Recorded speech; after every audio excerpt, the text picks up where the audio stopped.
Well, friends, once again, the church invites us to meditate upon the cross of Jesus. In fact, I can see we're all wearing the cross. I have this one, you all have crosses on. Here's an obstacle that we face when thinking about the cross. We automatically think of it as a religious symbol. But go back to the first century. The cross was anything but a religious symbol. In fact, it was about the most awful thing that anyone in Jesus' time could imagine.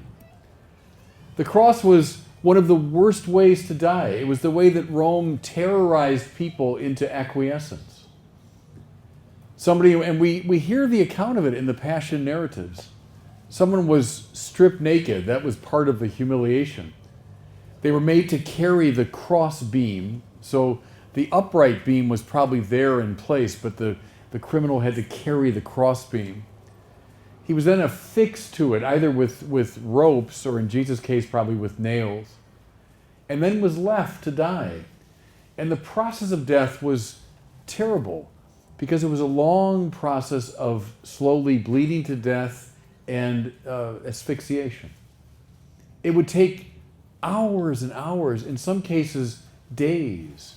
Do you remember in one of the Passion narratives, when they bring the word to Pilate that Jesus had died, Pilate said, "He's already died after only 6 hours?" That's a very chilling line, isn't it? It tells us that it often took much longer than that to die. In fact, our word, excruciating, to name the worst kind of pain, comes from the Latin ex cruce, from the cross. In fact, for the first 8 or 9 centuries of the church's life, they never depicted Jesus on the cross because it was just too terrible and it was still too fresh in their cultural imagination. When Paul says in Philippians that Jesus accepted even death, and then you can almost hear him lowering his voice as he says, even death on a cross. They knew what that meant. It meant the worst way to die. It was so terrible that the Romans reserved it only for their greatest enemies or for people at the lowest end of the social spectrum. That's what the cross meant in Jesus' time. That's why people fled from it. I mean, we see now why, when the reference is made to the apostles, they all fled. Well, of course they did. They were horrified by the prospect of the cross. Here's the point. Jesus allowed all of that awful negativity to overwhelm him. Think of the cross now. You hear it in the story too. Not just the physical suffering of it. But we hear in this story about institutional corruption and injustice. We hear about cruelty. We hear about hatred. We hear about scapegoating violence. We hear about betrayal and denial. Jesus allowed all of that to overwhelm him. But then on the third day,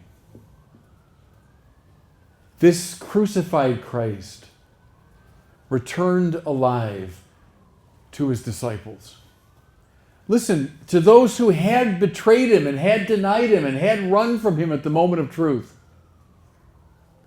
And Jesus first showed them his wounds. Now, fellow sinners in this place, this is a very important thing. Jesus shows them his wounds. Our violence, our cruelty, our hatred, our indifference, we're meant to see in the suffering of Jesus our own sin. Because as St. Peter put it in one of his early sermons, the author of life came and we killed him. Extraordinary, isn't it? And here we're gathered beautifully now, over 2,000 years later, beautifully, to say, yes, in looking at the cross of Jesus, we do see our own sin, our own resistance to him. But then the risen Christ, after showing his wounds, says to them, Shalom. beautiful Hebrew word, peace. In fact, later, or during the Mass, we always say, peace be with you. We use the very word of Jesus. What does that shalom mean? It means that God's love is more powerful than anything that's in the world. If the cross means all the negativity we can imagine, it means the limit of suffering, it means the limit of sin, it means all of human dysfunction. Jesus took that on and then broke its power. That's why the resurrection of Jesus, which we will celebrate in 2 days, is the sign that God's love is greater than anything that's in the world, any sin of ours. Now, in the wake of that, everybody, Christianity is born. It's born in the confidence that Jesus Christ is Lord. St. Paul says that over and over again, doesn't he, in his letters? Jesus Kyrios in his Greek. Jesus is the Lord. That means he's more powerful than anything in the world. He's more powerful than Rome. He's more powerful than our sin. He's more powerful than death itself. If you look in Paul's letter to the Colossians, you'll find this marvelous passage. Paul says that Jesus took the powers and principalities. By that he means everything I've been describing, all the negativity of the world. He means sin, he means death, he means the power of the devil. He took all of that, and then it said, led them in triumph. You know what he's referring to there? They would have gotten this in the first century. When a Roman general would conquer an army, he would bring the leaders of that army back to Rome, and then he would parade them through the streets to say, hey, look, I've won. How wonderful. Paul uses that very image. But Jesus parades not earthly rulers. He parades sin and death and the devil, showing his lordship over them. How wonderful, too, we heard it in this Passion narrative from John. Who's the first great evangelist? Pontius Pilate. Because he puts, it's meant to be a joke, right?